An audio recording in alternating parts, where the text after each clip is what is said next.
Hey everybody, welcome to Out the First. It is June the 24th, 2024. I'm Ryan Balaji. Thanks for being here. Got plenty to talk about today.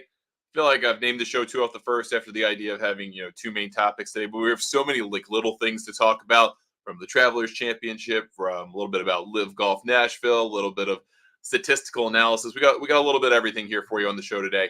So it's thanks to many of you for being here live, whether you're watching this on a video stream or you catch us after the fact on a podcast platform of your choice. So let's get into the main event of the weekend, which was the Travelers Championship. Scottie Scheffler wins for the sixth time this year, and he does it in a playoff over Tom Kim. They finished regulation at 22 under 258 on a very strange set of circumstances, which we'll talk about here in a little bit. But let's kind of dig into the Scheffler numbers of what it means to have won for a sixth time this year. If you look at all of his wins this year, I mean, he's won something like $27 million this year, insane amount of money. Look at the tournaments that he's won. You've won Bay Hill, you've won the Players, you won the Masters, RBC, Memorial, and now this one, Travelers. All those are big money events with at least $3.6 million to the winner. In many cases, $4 million to the winner, $4.5 million to the Players. Just a bonkers amount of money. He's won about 59% of the available money he could have won this year had he won every event. That is staggering for a guy with 6 wins and a guy that's playing a regular PGA Tour schedule. That's mind-boggling to me. And then you take a look at comparing what he has done in these 6 wins to anybody else, either in the last 42 years, looking at kind of the PGA Tour's main statistical history goes back to 1983. But even if you go back more than that and you look at what he has done compared to Arnold Palmer being the first guy since Palmer in 62 to have won 6 PGA Tour events before the calendar turned to July. That there is kind of bonkers, right? You would have thought Tiger would probably get there at one of these many years in which he won 6 or more times in a year, and he never did. He never got there before July. And if you look at his season, a lot of his stuff tended to happen on the back end of things. And interestingly enough, a lot of people have thought about Scheffler as an early part of the year winner, right? Like, oh, he won after April. That's a big deal. Or after the Masters. That's a big deal. Well, all of a sudden he's won 6 times, and half of those, a couple of those are after the month of April, and then 3 of them are after the Masters tournament. So he is becoming a prolific champion. And yet at the same time, he is getting dragged for this, which I find a very bizarre set of a bizarre reasoning that's happening right now. And I feel like we've reached kind of peak bifurcation in terms of professional golf, because Scottie Scheffler wins this tournament, and you knew when he took the lead he was going to win the tournament, right? That was, you knew, right? He's kind of like Tiger in that regard. As soon as he reaches the lead, everyone craps their pants and goes, "Oh, here we go again." And credit to Tom Kim for not absolutely folding, and he got a bad lie in the bunker in the playoff, which we'll talk about, but you knew Scheffler was going to win. He is like Tiger in that regard. Reaches the lead, he's not going to mess it up. He's got a game plan. The whole thing's decided.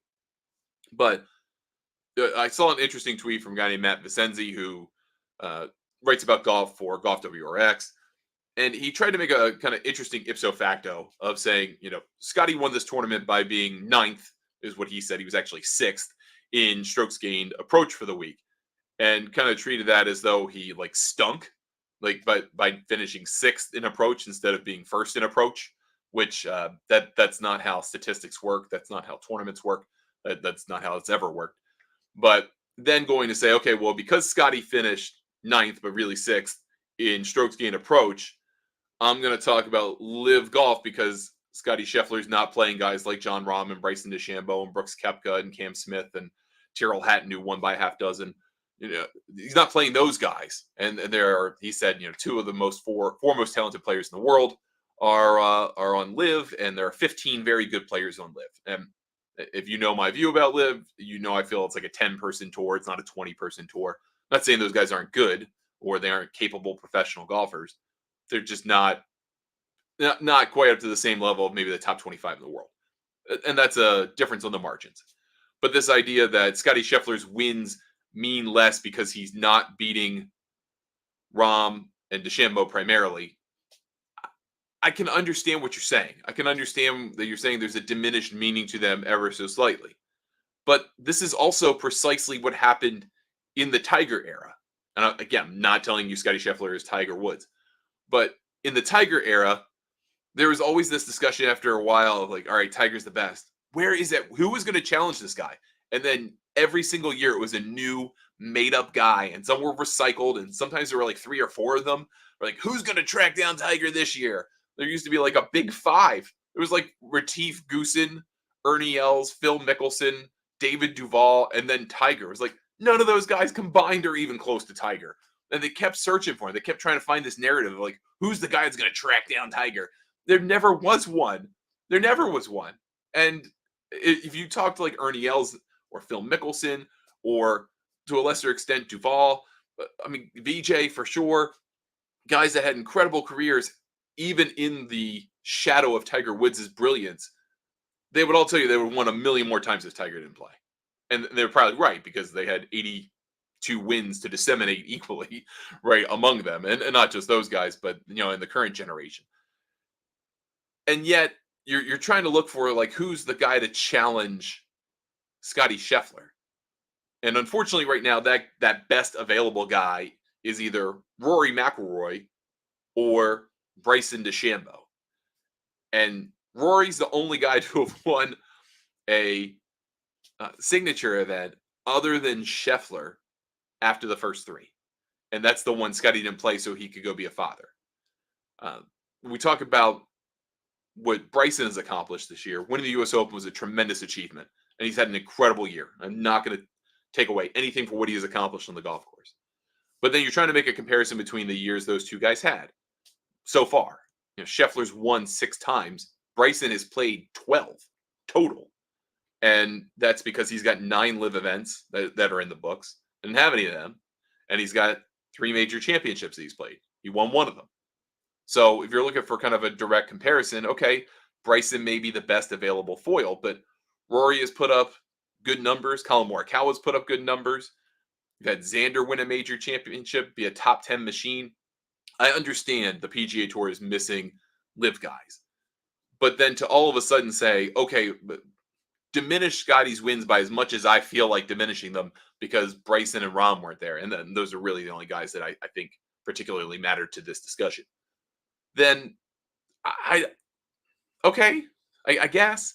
But like Tiger didn't always win against the best players. It was a little bit more of a distributed tour back then. I mean, think before the signature era or the elevated era, or the designated era, whatever the heck we're calling it.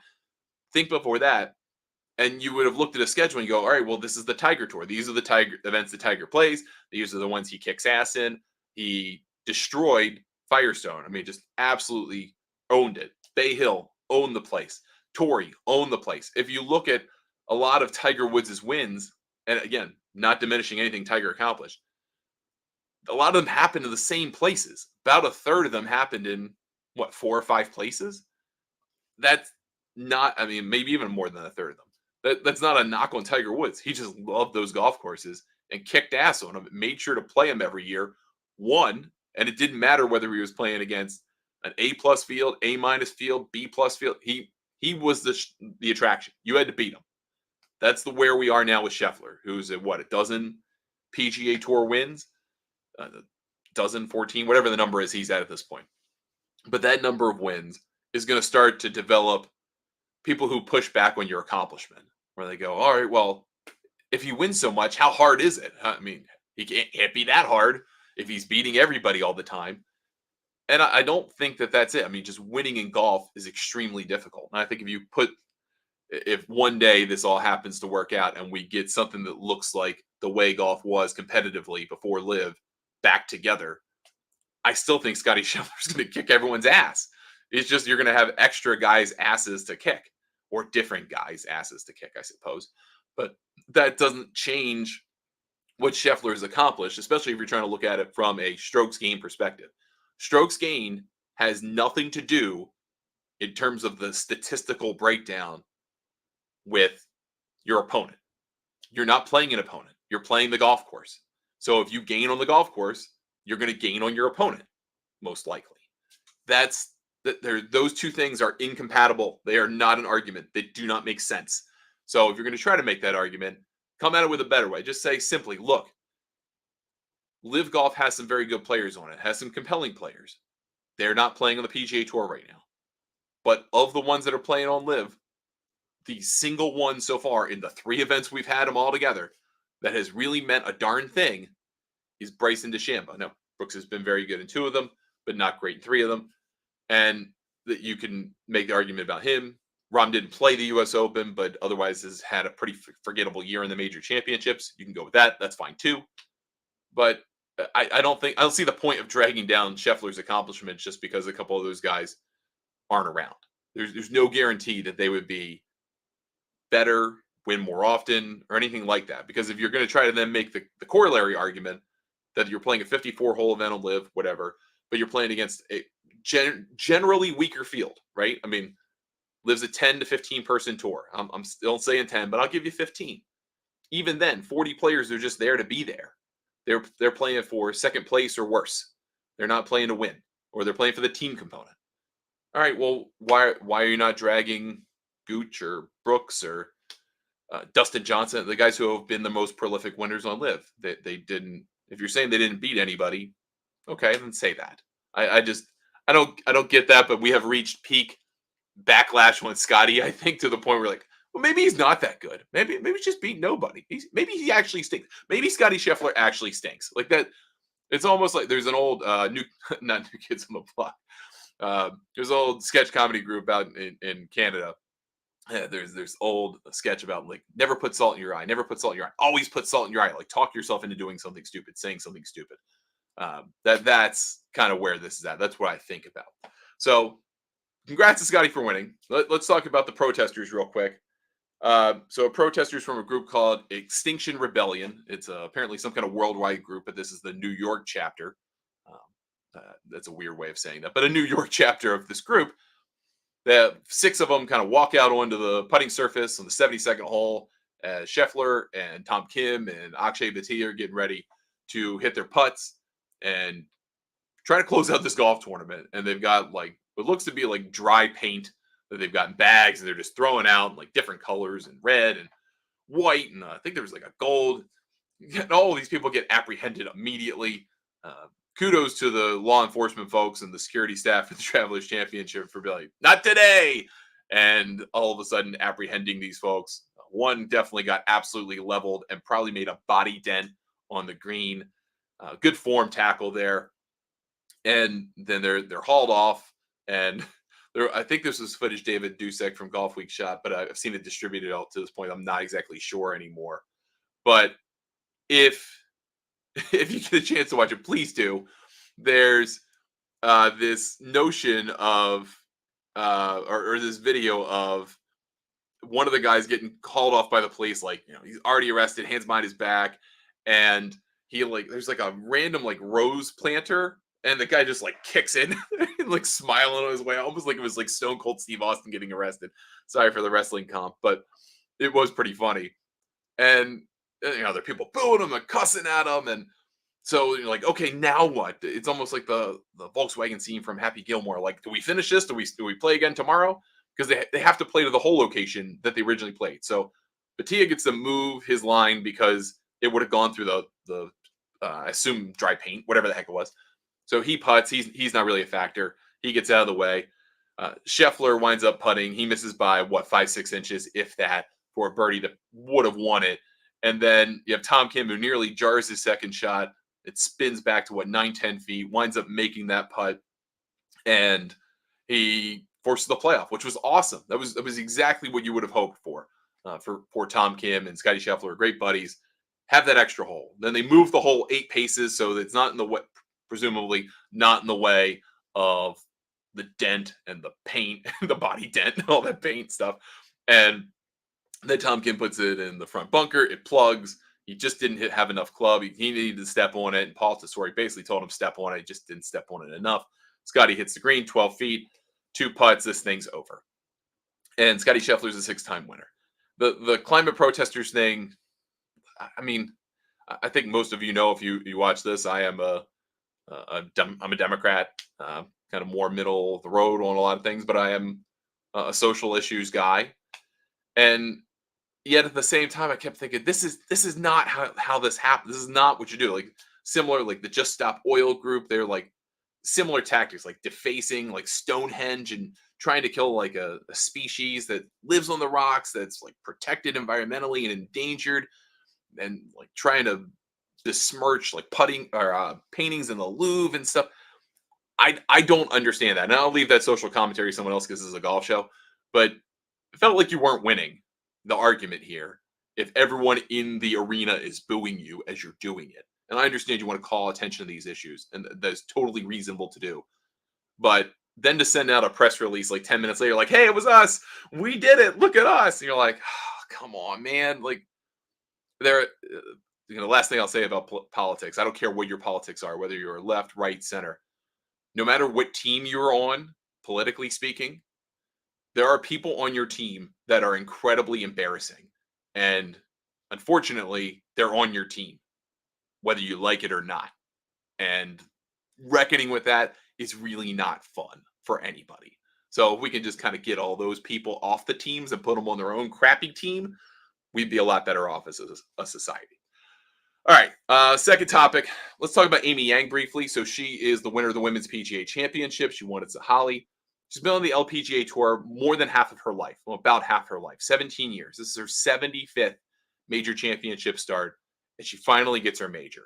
And I've really enjoyed watching Amy Yang play golf over the years. She has won some big tournaments. She's won the CME.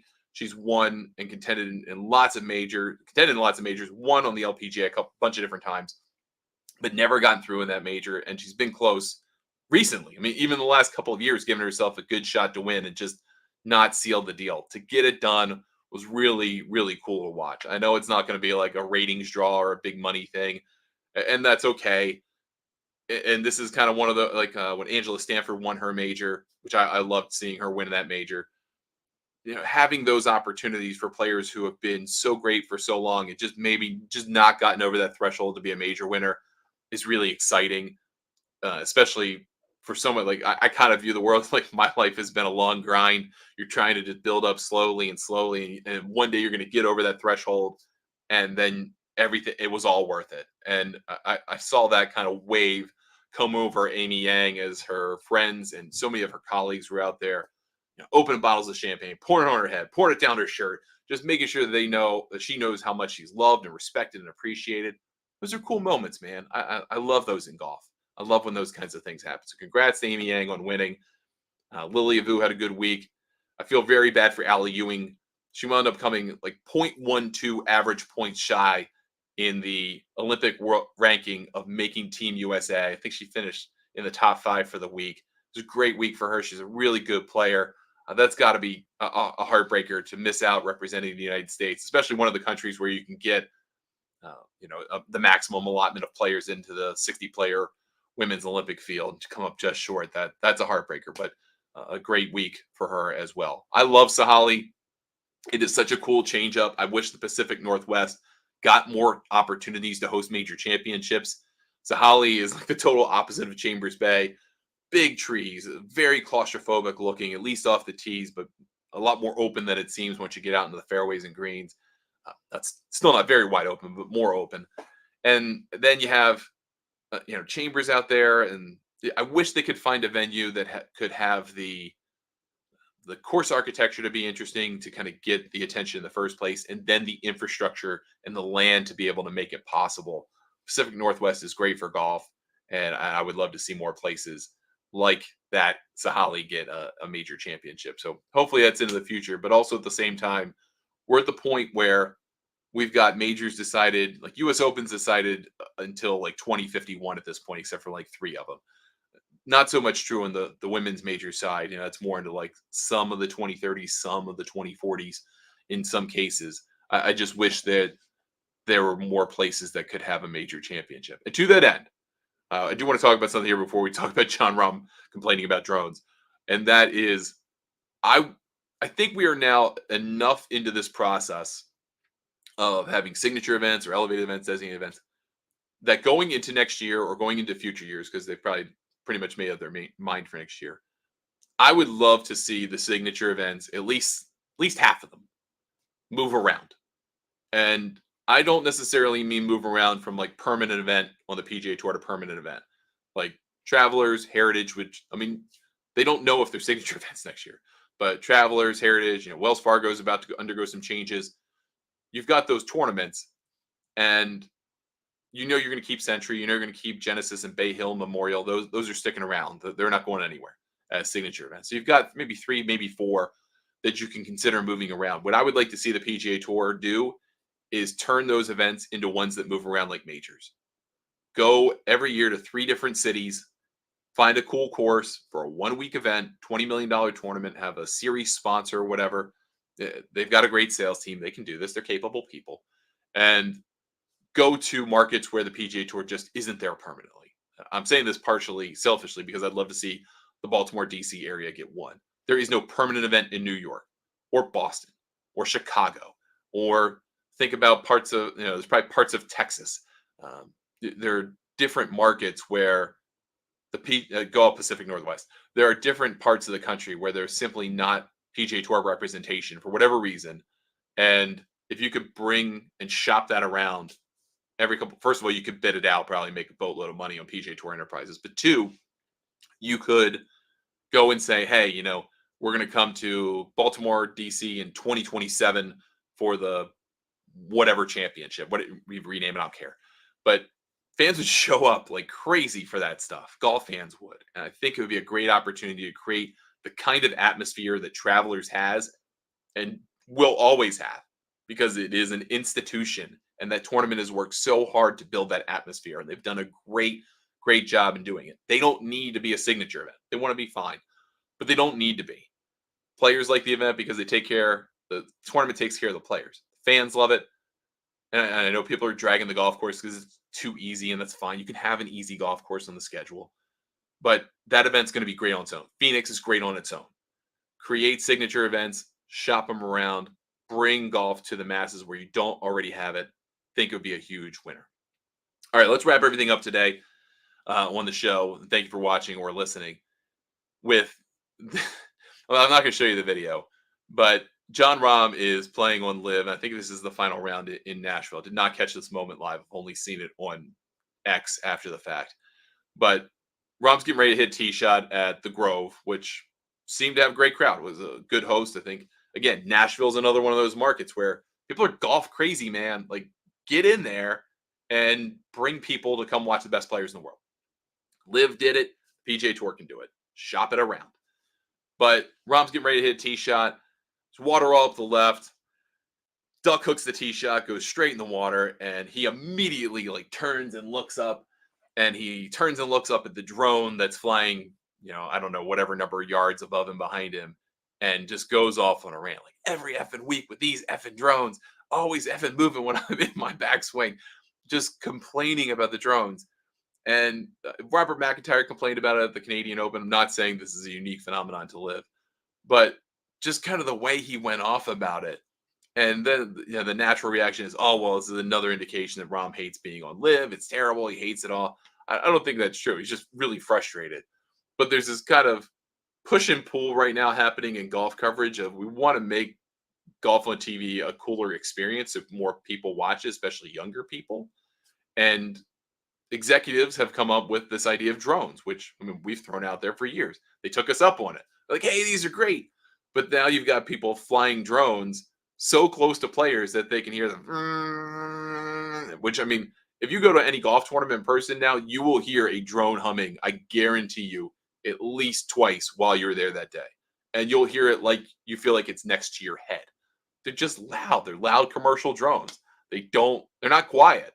So there's going to be this push and pull between players and television of like, hey, we want to show people the best angle possible, but yeah, that drone right in the middle of your backswing, if you feel like it's going to chop your arm off with like the blades, circling around 1,000 miles per hour, and the noise, it's going to bother you. So I don't know what's going to happen there. I do feel like there'll be some eventual pushback on all this stuff, but the drone shots are also really cool. So maybe if someone who's like affiliated with pickleball, who's trying to eliminate the noise of in pickleball, maybe they can get together with the drone people and they can come up with like noise canceling stuff for both things. That would be great. Make everyone happier. I think everyone in golf would be happier because everyone in my club doesn't like hearing the pickleball. They might like playing it, but they don't like the noise. And people who like to watch golf don't like hearing the buzz of the drone. So if we can solve both of those problems, we can have peace in our time. All right, that's going to do it for us today on the show. Thanks so much for watching or listening. We're going to try to do the show. I think I've kind of settled on 1 p.m. Eastern as the live time for these shows. 1 p.m. ish. Not going to be perfectly 1 p.m. every day, but 1 p.m. I think is good. It's good for Eastern time zone, 6 o'clock over in GMT. Well, it's 5 o'clock right now. And then you've got the Pacific time zone that's still like mid-morning, 10 a.m. That's not bad. So I think that's kind of our sweet spot. We're going to try 1 p.m. Mondays, Tuesdays, and Wednesdays. And then Thursdays and Fridays, just watch the golf. Please don't even attempt to watch me. If you listen to this show as a podcast after the fact, please leave us a 5-star review. Leave a comment. Helps us reach more people. If you're watching live, and you can't always catch us live, subscribe as a podcast listener. You get to catch the whole show. And leave me an email, Ryan@thegolfnewsnet.com. Twitter, Threads, X, Instagram, and Blue Sky. You can find me at Ryan Ballingy. Facebook and YouTube, Ryan Ballingy Golf. And then on every social media service, our handle is Golf News Net. Thank you so much for watching or listening, spending some time with me, talking golf. We'll be back tomorrow with another show. Catch you next time on 2 Off the First.